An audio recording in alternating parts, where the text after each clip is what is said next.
जिस प्रकार से इलेक्शन मैनेजमेंट होना चाहिए, अक्सर भारतीय जनता पार्टी धर्म की बात करती है, धर्म के लिए कुछ नहीं करती, केवल धर्म की बात करती है, धर्म के लिए कभी कुछ नहीं करेगी। आज तक बताइए कुछ किया है?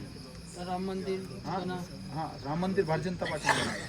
देश के लोगों ने चंदा दिया, हजारों लाखों कांग्रेसियों ने भी चंदे की पर्चियां फटाई है। इसमें गारंटी इसका कोई ठेका है भारतीय जनता पार्टी का? देखिए, ये कहते कि कांग्रेस के कार्यकर्ताओं ने नहीं दिया। देश के लोगों ने चंदा दिया, सुप्रीम कोर्ट ने आदेश दिया, सुप्रीम कोर्ट के आदेश से भारत सरकार ने समिति बनाई। उस समिति को देश के लोगों ने चंदा दिया। देश के हर वर्ग, हर धर्म, मैं तो कह रहा हूँ जो हिंदू नहीं है उसमें अदर धर्म के लोगों ने भी राम मंदिर के लिए चंदा दिया है। क्यों? कि अगर भगवान राम का, प्रभु श्री राम का मंदिर अगर भारत में नहीं बनेगा तो कहाँ बनेगा? और मुझे लगता है कि हर जाति, भगवान राम किसी एक जाति, किसी एक धर्म के लोगों के नहीं है। प्रभु श्री राम तो मर्यादा पुरुषोत्तम राम है और वो सभी धर्मों के राम है, वो सभी धर्मों के भगवान है, किसी एक धर्म से वो बंधे हुए नहीं। सलूम्बर विधानसभा में कांग्रेस का मुकाबला किससे और कांग्रेस की अभी स्थिति आज की क्या?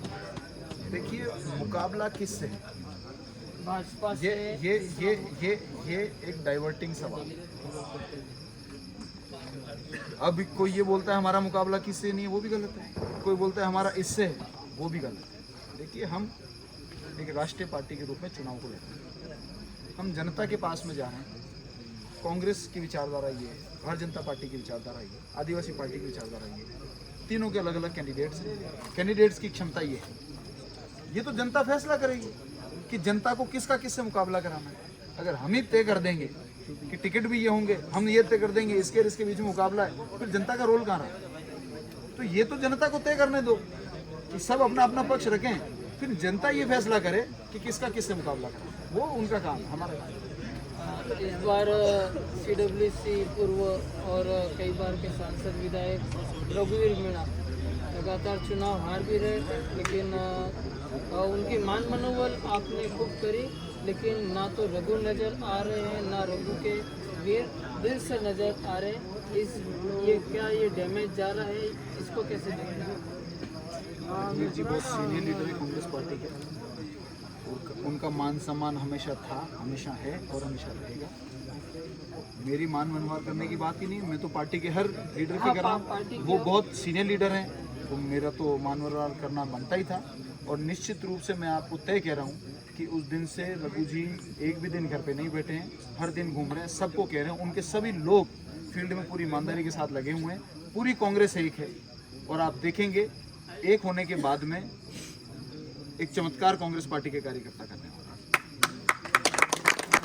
तीसरा मोर्चा भारत आदिवासी पार्टी मेवाड़ वागड़ में 2 जगह चुनाव है, 84 और सलूम्बर।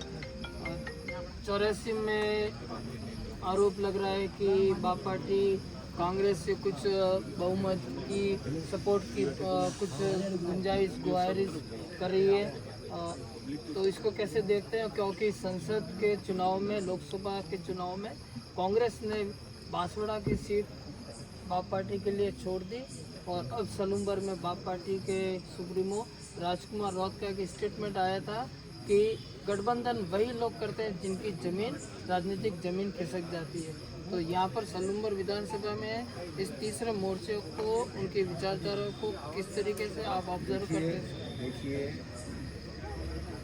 पार्लियामेंट का जो गठबंधन हुआ वो तो अनेकों पार्टियों का, उसमें एक या 2 पार्टी नहीं थी, अनेकों पार्टियों का।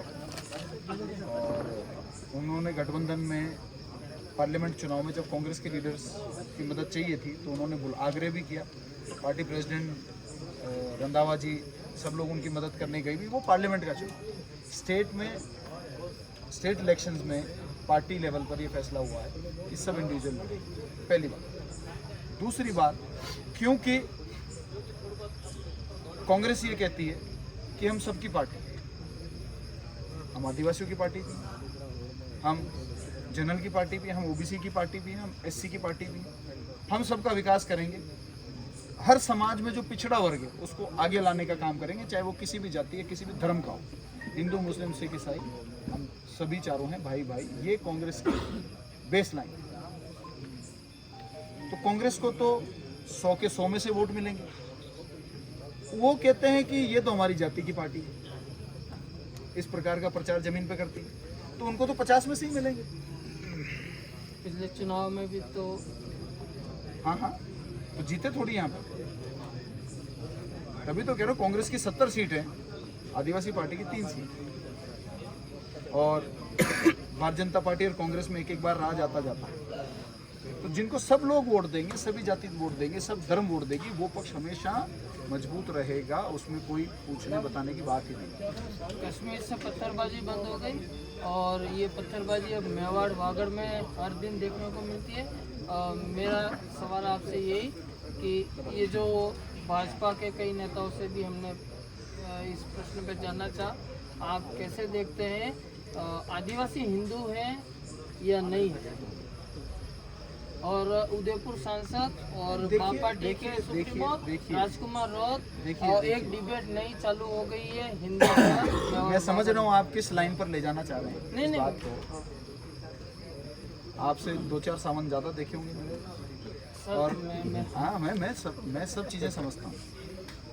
मैं तो अभी तक 15-20 दिनों से यहाँ घूम रहा हूँ, दिन में भी घूमता हूँ, रात को भी घूमता हूँ। अभी अंधेरा हो रहा है, किसी ने मेरा रास्ता रोका नहीं, किसी ने पत्थर फेंका नहीं। समझ रहे हैं मेरी बात को? तो मुझे ऐसे हालात यहाँ पर नहीं दिखते। लेकिन आप कैमरे पे कह के लोगों को कहोगे कि बांटे आ रहे हैं। नहीं सर, तो मैं कह रहा हूँ यहाँ के लोग भोले हैं, आत्मा के सच्चे हैं। तो एक ही झूठ को 20 बार भी कहते हैं तो थोड़ा कभी लोग बहक जाते हैं। और अनेकों बार इसका एग्जाम्पल सेट हुआ है कि झूठ बोलने वाले लोग भी राजनीति में सफल हुए हैं, ऐसा नहीं है। लेकिन बाद में काट की आंधी एक बार चढ़ती है। मैं फिर कह रहा हूँ आपको कि ये बहुत पीसफुल इलाका है, यहाँ सभी जाति के लोग बहुत पीसफुल हैं।